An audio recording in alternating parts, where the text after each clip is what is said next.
أعوذ بالله من الشيطان الرجيم. بسم الله الرحمن الرحيم.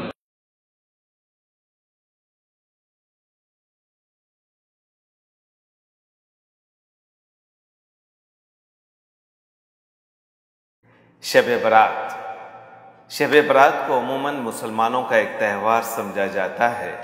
اس کے کچھ مراسم بھی مقرر کیے گئے ہیں جن کی شدت سے پابندی کی جاتی ہے۔ دھوم دھام کے لحاظ سے تو گویا محرم کے بعد اسی کا نمبر ہے، مگر سچی بات یہ ہے کہ یہ خواہ مخواہ کا بناوٹی تہوار ہے۔ نہ قرآن میں اس کی کوئی اصلیت ہے، نہ حدیث میں، نہ صحابہ کرام کے دور کی تاریخ ہی میں سے اس کا کوئی پتہ و نشان ملتا ہے، اور نہ ابتدائی زمانے کے بزرگان دین ہی میں سے کسی نے اس کو اسلام کا تہوار قرار دیا ہے۔ دراصل اسلام رسموں اور تہواروں کا مذہب ہے ہی نہیں، یہ تو ایک سیدھا اور معقول مذہب ہے جو انسانوں کو رسموں کی جکڑ بندیوں سے، کھیل تماشے کے بے فائدہ مشغولیتوں سے اور فضول کاموں میں وقت، محنت اور دولت کی بربادیوں سے بچا کر زندگی کی ٹھوس حقیقتوں کی توجہ دلاتا ہے، اور ان کاموں میں آدمی کو مشغول کرنا چاہتا ہے جو دنیا اور آخرت کی فلاح و بہبود کا ذریعہ ہو۔ ایسے مذہب کی فطرت سے یہ بالکل بعید ہے کہ وہ سال میں ایک دن حلوے پکانے اور آتش بازیاں چھوڑنے کے لیے مخصوص کر دے اور آدمی سے کہے کہ تو مستقل طور پر ہر سال اپنی زندگی کے چند قیمتی گھنٹے اور اپنی محنت سے کمائے ہوئے بہت سے روپے ضائع کرتا رہا کر۔ اور اس سے بھی زیادہ بعید یہ ہے کہ وہ کسی ایسی رسم کا انسان کو پابند بنائے جو صرف وقت اور روپیہ ہی برباد نہیں کرتی بلکہ بعض اوقات جانوں کو بھی ضائع کرتی ہے اور گھر تک پھونک ڈالتی ہے۔ اس قسم کی فضولیات کا حکم دینا تو درکنار، اگر ایسی کوئی رسم نبی صلی اللہ علیہ وسلم کے زمانے میں موجود ہوتی تو یقیناً اس کو حکماً روک دیا جاتا، اور جو ایسی رسمیں اس زمانے میں موجود تھی ان کو روکا ہی گیا۔ حلوے اور آتش بازی کا معاملہ تو خیر اس قدر کھلا ہوا ہے کہ جو شخص کچھ بھی اسلام کے متعلق جانتا ہے وہ پہلی ہی نظر میں کہہ دے گا کہ ان چیزوں کی پابندی اس مذہب کی روح کے خلاف ہے، مگر جب ہم تلاش کرتے ہیں کہ شعبان کے مہینے میں اس خاص دن کے ساتھ کوئی مستند مذہبی عقیدہ وابستہ ہے یا کوئی لازمی عبادت مقرر ہے تو ہم کو اس کا بھی کوئی نشان نہیں ملتا۔ زیادہ سے زیادہ اگر کوئی چیز اسلامی لٹریچر میں ملتی ہے تو وہ یہ ہے کہ ایک دفعہ شعبان کی 15ویں شب کو حضرت عائشہ رضی اللہ تعالیٰ عنہما سے حضرت صلی اللہ علیہ وسلم کو بستر پر نہ پایا اور وہ آپ صلی اللہ علیہ وسلم کو تلاش کرنے نکلی۔ ڈھونڈتے ڈھونڈتے بقیع کے قبرستان پہنچی، وہاں آپ صلی اللہ علیہ وسلم کو موجود پایا۔ وجہ دریافت کرنے پر حضرت صلی اللہ علیہ وسلم نے فرمایا کہ اس رات کو اللہ تعالیٰ آسمان دنیا کی طرف توجہ فرماتا ہے اور قبیلے کلب کی بھیڑوں کے جس قدر بال ہیں اس قدر انسانوں کے گناہ معاف کرتا ہے۔ لیکن حدیث کے مشہور امام ترمذی رحمۃ اللہ علیہ نے اس روایت کو ضعیف قرار دیا ہے اور اپنی تحقیق یہ بیان کی ہے کہ اس کی سند صحیح طور پر حضرت عائشہ رضی اللہ تعالیٰ عنہما تک نہیں پہنچتی۔ بعض دوسری روایت ہیں جو کم درجے کی کتب حدیث پہ ملتی ہے۔ اس رات کی یہ فضیلت بیان کی گئی ہے کہ اس میں قسمتوں کے فیصلے کیے جاتے ہیں اور پیدائش اور موت کے معاملات طے ہوتے ہیں، لیکن یہ سب ضعیف روایت ہے۔ ہر ایک کی سند میں کوئی نہ کوئی کمزوری موجود ہے، اسی لیے حدیث کی قدیم تر اور زیادہ معتبر کتابوں میں کہیں ان کا ذکر نہیں ملتا۔ تاہم اگر ان کی کوئی اصلیت تسلیم بھی کر لی جائے تو حد سے حد بس اتنا ہی نتیجہ نکالا جا سکتا ہے کہ اس رات میں عبادت کرنا اور خدا سے مغفرت کی دعا کرنا ایک اچھا فعل ہے جسے انفرادی طور پر لوگ کریں تو ثواب پائیں گے۔ اس سے بڑھ کر کوئی ایسی چیز ان روایتوں سے ثابت نہیں ہوتی جس سے سمجھا جائے کہ 14ویں تاریخ کو 15ویں شب کو اسلام میں عید قرار دیا گیا ہے یا کوئی اجتماعی عبادت مقرر کی گئی ہے۔ حدیث کی زیادہ معتبر کتابوں سے جو بات ثابت ہے وہ یہ ہے کہ رسول اللہ صلی اللہ علیہ وسلم پر رمضان کی آمد سے پہلے ہی شعبان کے مہینے میں ایک خاص کیفیت طاری ہو جاتی تھی۔ رمضان کا مہینہ وہ مہینہ ہے جس میں آپ کو اللہ تعالیٰ کی طرف سے پیغمبری جیسے عظیم الشان منصب پر مامور کیا گیا اور قرآن جیسی لازوال کتاب کے نزول کا آغاز ہوا۔ اس وجہ سے نہ صرف رمضان میں آپ صلی اللہ علیہ وسلم غیر معمولی طور پر عبادت فرمایا کرتے تھے، بلکہ اس سے پہلے ہی آپ صلی اللہ علیہ وسلم کی لو خدا سے لگ جاتی تھی۔ حضرت عائشہ اور حضرت ام سلمہ بیان کرتی ہیں کہ رمضان کے سوا سال کے باقی 11 مہینوں میں صرف شعبان ہی ایسا مہینہ تھا جس میں آپ صلی اللہ علیہ وسلم سب سے زیادہ روزے رکھتے تھے، بلکہ تقریباً پورا مہینہ ہی روزے رکھتے گزر جاتا تھا۔ لیکن آپ صلی اللہ علیہ وسلم کا یہ طرز عمل اپنی ذات کے لیے خاص تھا، اس گہرے روحانی تعلق کی بنا پر تھا جو نزول قرآن کے مہینے سے آپ صلی اللہ علیہ وسلم کو تھا۔ رہے عام مسلمان تو ان کو آپ صلی اللہ علیہ وسلم نے ہدایت فرما دی تھی کہ ماہ شعبان کے آخری 15 دنوں ہی میں روزے نہ رکھا کریں،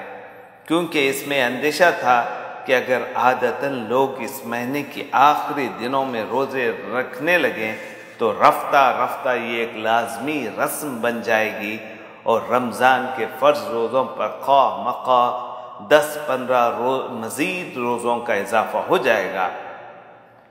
اور اس طرح لوگوں پر بھار پڑ جائے گا جو خدا نے ان پر نہیں رکھا۔ اسلام میں خاص طور پر یہ بات ملحوظ رکھی گئی ہے کہ جو کچھ خدا نے اپنے بندوں کے لیے لازم کیا ہے اس کے سوا کوئی دوسری چیز بندے خود اپنے اوپر لازم نہ کر لیں۔ کوئی خود ساختہ رسم، کوئی مصنوعی قاعدہ، کوئی اجتماعی عمل ایسا نہ ہو جس کی پابندی لوگوں کے لیے فرض کی طرح بن جائے۔ خدا زیادہ بہتر جانتا ہے کہ اس کے بندوں کی بھلائی کن چیزوں کی پابندی میں ہے اور کس چیز کی کتنی پابندی میں ہے۔ اس کی قائم کی ہوئی حدوں سے تجاوز کر کے اگر بندے بطور خود کچھ رسمیں مقرر کر لیں گے اور فرض کی طرح ان کی پابندی کریں گے تو اپنی زندگی کو آپ تنگ کر لیں گے۔ پچھلی قوموں نے یہی غلطی کی تھی کہ نئی رسمیں ایجاد کر کے اپنے اوپر فرائض اور واجبات کے ردے چڑھاتی چلی گئی اور رفتہ رفتہ رسمیات کا ایک ایسا تانا بانا اپنے گٹ بن ڈالا جس کے جال نے آخر کار ان کے ہاتھ پاؤں جکڑ کر رکھ دیے۔ قرآن رسموں کو زنجیروں سے تشبیہ دیتا ہے اور حضرت محمد صلی اللہ علیہ وسلم مشن کا ایک بڑا کام یہ بتاتا ہے کہ ان زنجیروں کو کاٹ پھینکے جن میں انسان نے اپنے آپ کو خود کس رکھا ہے۔ یہی وجہ ہے کہ شریعت محمدی صلی اللہ علیہ وسلم میں فرائض کا ایک نہایت ہلکا اور سادہ ضابطہ تجویز کر کے باقی تمام رسموں کا خاتمہ کر دیا گیا ہے۔ عید اور بقرعید کے سوا کوئی تہوار نہ رکھا، حج کے سوا کوئی جاترا نہ رکھی گئی، زکوٰۃ کے سوا کوئی نظر نیاز یا دان پن کو فرض نہ کیا گیا اور ہمیشہ کے لیے یہ اصول طے کر دیا گیا کہ انسان کو جس طرح خدائی فرض میں کوئی چیز کم کرنے کا حق نہیں ہے اسی طرح کوئی چیز بڑھانے کا حق بھی نہیں ہے۔ ابتدائی زمانے میں جو لوگ شریعت محمدی صلی اللہ علیہ وسلم کی روح کو سمجھتے تھے وہ سختی کے ساتھ اس اصول کے پابند رہے۔ انہوں نے نئی رسمیں ایجاد کرنے سے انتہائی پرہیز کیا اور جو چیز لازمی رسم بنتی نظر آئی اس کی فوراً جڑ کاٹ کر رکھ دی۔ انہیں معلوم تھا کہ ایک چیز جس کو نیکی اور ثواب کا کام سمجھ کر ابتدا میں بڑی نیک نیتی کے ساتھ شروع کیا جاتا ہے اور وہ رفتہ رفتہ کس طرح سنت، پھر واجب، پھر فرض اور آخر کار فرضوں سے بھی زیادہ اہم بنتی چلی جاتی ہے، اور جہالت کی بنا پر لوگ اس نیکی کے ساتھ کس طرح بہت سی برائیاں ملا جلا کر ایک قبیح رسم بنا ڈالتے ہیں، اور اس قسم کی رسمیں جمع ہو کر کس طرح انسانی زندگی کے لیے ایک وبال اور انسانی ترقی کی راہ میں ایک بھاری رکاوٹ بن جاتی ہے۔ اسی لیے ابتدائی دور کے علماء اور امام اس بات کی سخت احتیاط رکھتے تھے کہ شریعت میں نہیں ہے اسے شرعی حیثیت دینا، یا جس چیز کی شریعت میں جو حیثیت ہے اس سے زیادہ اہمیت اس کو دینا بدعت ہے، اور ہر بدعت گمراہی ہے۔ لیکن افسوس ہے کہ بعد کی صدیوں میں اس طرح سے انتہائی غفلت برتی گئی، اور بتدریج مسلمان بھی اپنے خود ساختہ رسموں کے جال میں اس طرح پھنستے چلے گئے جس طرح دنیا کی دوسری قومیں پھنسی ہوئی تھیں۔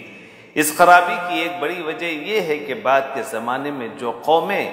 اسلام کے دائرے میں داخل ہوئے ان کو صحیح اسلامی تعلیم و تربیت نہ مل سکی، وہ اپنے ساتھ پرانے جاہلیت کے بہت سے خیالات اور بہت سے طور طریقے لیے ہوئے اسلام میں آ گئی۔ ان کو صدہا برس سے رسمات اور تہواروں اور میلوں اور ٹھیلوں اور جاتراؤں کی عادت پڑی ہوئی تھی، اس کے بغیر ان کے لیے مذہبی زندگی میں گویا کوئی لطف ہی نہیں تھا۔ اسلام کی سادہ شریعت کے دائرے میں آ کر بجائے اس کے کہ وہ پرانی رسموں کا بوجھ اتارنے اور پرانی زنجیروں کے بند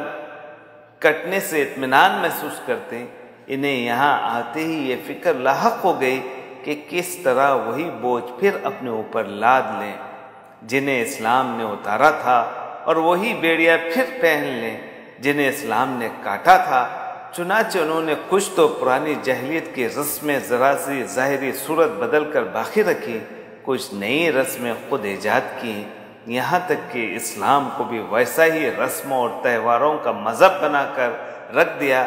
جیسے ان کے پرانے مذہب تھے۔ ان نئی رسموں کی ایجاد میں ماشاءاللہ خاص باریک بینی سے کام لیا گیا۔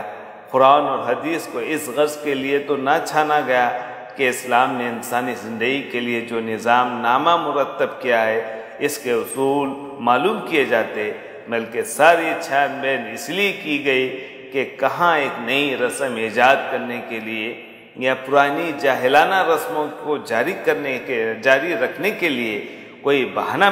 مل سکتا، پھر اگر کسی جگہ ایک بال کی نوک کے برابر بھی کوئی اشارہ مل گیا تو اس پر ایک پہاڑ برابر عمارت تعمیر کر ڈالی۔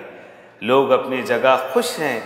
کہ اسلام میں تہواروں اور رسموں کی جو کمی تھی اس کو انہوں نے پورا کر لیا، حالانکہ دراصل انہوں نے اپنی جہالت سے وہ ساری بیڑیاں پہن لی ہیں جو اللہ نے اپنے نبی صلی اللہ علیہ وسلم کے ہاتھوں سے کٹوا دی تھی، اور اپنے آپ کو پھر اس جال میں پھانس لیا جس میں پھنس کر دنیا کی کوئی قوم کبھی ابھر نہ سکی۔ محترم سامعین، یہ مختصر سا کتابچہ جس کو مولانا سید ابوالعلا مودودی علیہ رحمہ نے تحریر فرمایا، جس کو پڑھ کر آپ کے سامنے پیش کیا گیا ابو عبداللہ نے، جزاکم اللہ خیر۔ اس کتابچے کا نام ہے شب برات۔